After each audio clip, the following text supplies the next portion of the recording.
Good morning.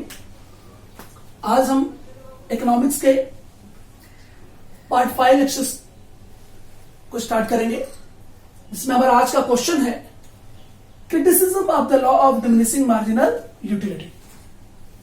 Previous lecture में हमने assumptions of law of diminishing marginal utility और exceptional cases to the law of diminishing marginal utility देखा। जो assumptions थे वो अनरियलिस्टिक है। Law of diminishing marginal utility एक सिंगल कमोडिटी हम कह सकते हैं सिंगल वांट को सेटिस्फाई करना है a particular use of commodity के साथ। वो कमोडिटी होमोजीनियस होनी चाहिए, उस कमोडिटी को सक्सेसिवली कंज्यूम करना है कंज्यूमर को, और बहुत दूसरे ऐसे फैक्टर्स थे जिसको एज्यूम किया गया था, जैसे कांस्टेंट यूज ऑफ मनी, या मनी के लिए जो यूटिलिटी होगी वो कांस्टेंट होगी, एकदम फिक्स होगी, एकदम there is no change in constancy of money. तो हम एक बात सिंपल देखते हैं क्या कि जितने भी एजम्पशंस हैं वो अनरियलिस्टिक फील होते हैं, वो प्रैक्टिकली फील नहीं होते, प्रैक्टिकल एप्लीकेबल नहीं होंगे law of diminishing marginal utility के ऊपर। जैसे देखिए, the law of diminishing marginal utility is based upon various assumptions like homogeneity. Whatever be stock of commodity are given for consumption purpose, they must be homogeneous. That means identical in shape, size, color, taste, in every respect. So it is possible कि वो commodity एकदम उसका shape, size, taste, flavor, color सब equal हो at a time. ये थोड़ा unrealistic है। Secondly, continuity. जो consumer उस commodity को consume करेगा वो continuity में consume करेगा, successively one after another. There is no time gap between two unit. Constancy, rationality conditions. There are so many consumers, those who behave irrationally.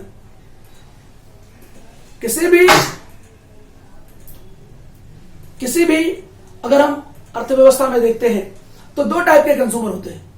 कुछ consumer rational behaviour करते हैं, कुछ irrational behaviour करते हैं। तो ये भी पॉसिबल नहीं कि कंज्यूमर हमेशा रेशनल ही हो, यानी कि लॉ केवल एज्यूम करता है कि रेशनल कंज्यूमर पर ही law of diminishing marginal utility applicable होगा। तो व्हाट अबाउट इरेशनल कंज्यूमर, उसकी तो बात ही नहीं कर रही है। But in reality it is difficult to fulfil all this conditions at a point of time. एक साथ एक समय पर ये सारी कंडीशन फुलफिल कर पाना पॉसिबल नहीं है। दैट्स वाई ये बहुत बड़ा शॉर्टकमिंग्स है, बहुत बड़ा क्रिटिसिज्म है law of diminishing marginal utility के लिए। Next point, cardinal measurement. The measurement of utility can not be possible. कोई भी यूटिलिटी को मेजर नहीं कर सकता, because utility is a subjective concept. It is also a psychological concept. whatever be amount of satisfaction one has received, it cannot be expressed in terms of numbers. So it is not possible to count marginal utility derived after consumption of particular commodity. किसी भी एक commodity को consume करने के बाद, किसी भी commodity को कंज्यूम करने के बाद कितना हमें अमाउंट ऑफ सेटिस्फेक्शन मिल रहा है वो काउंट कर पाना मुश्किल है। वो काउंट कर पाना क्या है, मुश्किल है। So the law assumes that utility can be expressed cardinally. So it can be added, compared and presented through a schedule. अब ऐसा assume किया गया है कि यूटिलिटी को नंबर्स में क्या किया जाएगा, व्यक्त कर लिया जाएगा, जो कि पॉसिबल नहीं है। कोई व्यक्ति कंजप्शन करने के बाद उसे कितना सेटिस्फेक्शन मिल रहा है वो एक्सप्रेस कर सकता है केवल कि मैं सेटिस्फाइड हो गया, मैंने कम सेटिस्फेक्शन लिया या ज्यादा लिया या कैसे लिया, वो एक्सप्रेस कर सकता है। तो एक्सप्रेशन को नंबर में व्यक्त कर पाना मुश्किल है। लेकिन डॉक्टर अल्फ्रेड मार्शल ने इसे एज्यूम कर लिया था कि अगर आपको law of diminishing marginal utility अच्छी तरह समझना है तो यूटिलिटी को, मार्जिनल यूटिलिटी को नंबर्स में व्यक्त करना है। तो नंबर्स में व्यक्त करेंगे तो फिर हम क्या करेंगे, उसको ऐड कर पाएंगे, टोटल यूटिलिटी और मार्जिनल यूटिलिटी का कंपेयर कर पाएंगे एंड उसको प्रेजेंट कर पाएंगे टेबल के थ्रू या शेड्यूल के थ्रू, और बाद में उसका हम लॉ का स्टडी कर पाएंगे। In the reality cardinal measurement of utility is not possible. Reality में देखा जाए, वास्तविकता में देखा जाए तो यूटिलिटी का कार्डिनल मेजरमेंट पॉसिबल है ही नहीं। Because utility is a psychological concept, subjective concept. तो यह भी क्या है, अनरियलिस्टिक एजम्पशन है। Now third point, indivisible goods. That means individual goods means the goods which are not divisible. One unit of goods can be used for final satisfaction of want. जैसे for example कहता हूं मैं कि अगर आपको car लेना है तो आप एक कार खरीदोगे, जो भी यूटिलिटी मिलनी है उस कार में मिल जाएगी और आपकी वांट सेटिस्फाइड हो जाएगी। तो आपको मार्जिनल यूटिलिटी कंपेयर नहीं कर पाएंगे इस तरह के गुड्स से।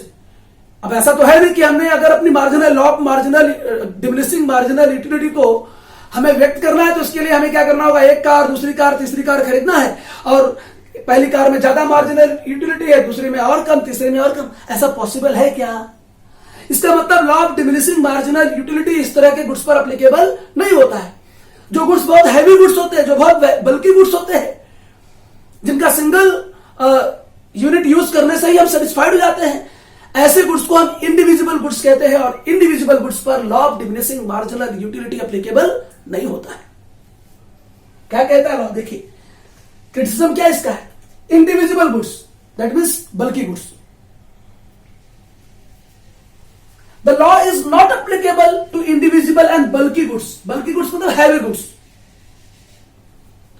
like refrigerator, car, TV sets, etc., which are normally purchased in single unit at a time.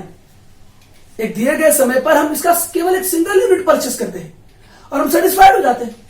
So there is no need to calculate marginal utility in case of individual goods. Therefore this is not applicable to the law of diminishing marginal utility. Hence this one is criticism of or shortcoming of law of diminishing marginal utility.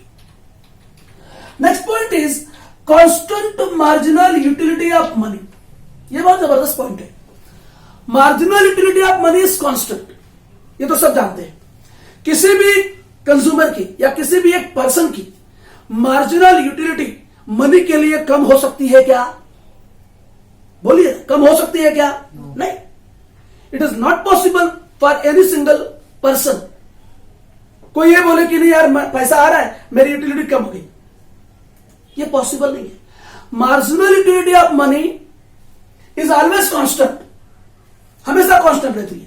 But यहां पर एक बात हम समझाना चाहेंगे, marginal utility of money also differ from person to person. जैसे अगर हम बात करें, कंपेयर करें रिच पर्सन और poor person, rich person already satisfied their most of the wants and poor person always try to satisfy his wants. There are so many wants, they are not satisfied till when their money increases they try to satisfy their wants. So marginal utility of money for poor people are always high. Poor peoples के लिए marginal utility money की हमेशा क्या रहेगी? High रहेगी। इसका मतलब क्या हुआ? डिमिनिशिंग मार्जिनल यूटिलिटी क्या कहती है हमें कि जैसे जैसे आपके पास स्टॉक ऑफ यूनिट बढ़ता जाएगा वैसे वैसे आपकी मार्जिनल यूटिलिटी कम होती जाएगी। ये तो लॉ कहता है, लेकिन ये बात तो एप्लीकेबल नहीं हो रही पुअर पर्सन पे। तो ये बहुत बड़ा शॉर्टकमिंग्स है law of diminishing marginal utility का ना। Law of diminishing marginal utility के अंदर जो एक्सप्लेन किया गया है डॉक्टर अल्फ्रेड मार्शल के द्वारा, वो बात क्या पुअर पीपल पर एप्लीकेबल होती है?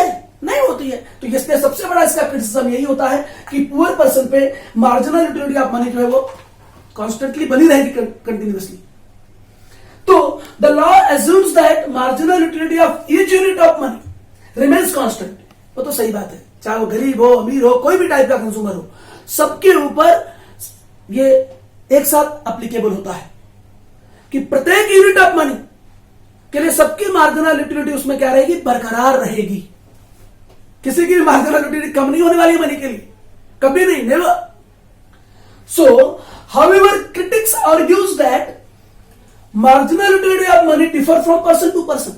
फिर भी ऐसा क्रिटिक्स लोगों का मानना है कि मार्जिनल यूटिलिटी जो मनी की होती है अलग अलग व्यक्तियों पर अलग अलग तरह से होती है, जैसा हमने देखा रिच पर्सन और पुअर पर्सन।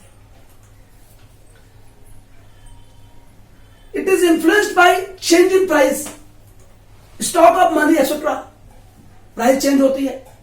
देखो प्राइस चेंज होने पर मार्जिनल यूटिलिटी मनी की अमीरों पर ज्यादा इफेक्ट नहीं करेगी। अफेक्ट करेगी क्या? उनको नहीं करेगी, उनके पास ऑलरेडी पैसे बहुत हैं, ऑलरेडी उन्होंने अपनी वांट सेटिस्फाइड कर रखी हैं। तो प्राइस बढ़ने से अमीरों पे असर नहीं पड़ता है, गरीबों पे बहुत असर पड़ता है बेटा, बहुत ज्यादा असर पड़ता है। तो प्राइस बढ़ जाने पे मार्जिनल यूटिलिटी मनी की जो होती है वो डिमिनिश होने की वजह और बढ़ेगी। किसके लिए? पुअर पर्सन के लिए। तो ये बहुत ही अच्छा पॉइंट है। Next, single want. अ सिंगल वांट लॉ क्या सजेस्ट करता है? Single want taken at a time must be fully satisfied. ऐसा लॉ कहता है। कौन सा law? Law of diminishing marginal utility. Single want is one of the most important features of law of diminishing marginal utility. इस single want को satisfy करने के ऊपर ही तो हमने पूरा लॉ डिस्कस किया। अलग अलग वांट को एट ए टाइम नहीं सेटिस्फाई करना है। हमने देखा law of diminishing marginal utility में कि अगर एक कंज्यूमर भूखा है, हंग्री है, तो अपनी वो पहले हंगर को क्या करेगा? सेटिस्फाई करेगा। प्यासा है तो थर्स्ट को सेटिस्फाई करेगा। मतलब एक वांट एट ए टाइम लेना है और उसे सेटिस्फाई करना है। बट हकीकत में ऐसा नहीं होता है। कोई भी कंज्यूमर एक कम्युनिटी से, पर्टिकुलर कम्युनिटी से डिफरेंट टाइप्स ऑफ वांट को सेटिस्फाई करने की कोशिश करता है। तो ये भी इसकी शॉर्टकमिंग्स है या क्रिटिसिज्म है। क्या है? देखिए, the law is restricted to the satisfaction of a single want. Law of diminishing marginal utility कहां तक रिस्ट्रिक्टेड है? सिर्फ सिंगल वांट तक रिस्ट्रिक्टेड है at a point of time, दिए गए निश्चित समय में। However in reality a man has to satisfy many wants at a point of time. लेकिन रियलिटी में किसी भी एक कम्युनिटी का इस्तेमाल वो कई सारी वांट को सेटिस्फाई करने के लिए भी कर सकता है। ये रियलिटी। लॉ क्या कहता है वो अलग विषय, बट रियलिटी क्या है? रियलिटी ये है कि कोई भी व्यक्ति सेटिस्फाई कर सकता है बहुत सारी वांट्स को eight a point of time. वो एक वांट को क्यों सेटिस्फाई करेगा? उसकी बहुत सारी वांट्स है, वो ट्राई करेगा मेरी बहुत सारी वांट सेटिस्फाई हो जाए। तो ये था आपका क्या criticism of law of diminishing marginal utility. हम अब अगले लेक्चर्स में आएंगे जिसमें हम डिस्कस करेंगे पार्ट 6 में importance of law of diminishing marginal utility. Till then goodbye, धन्यवाद।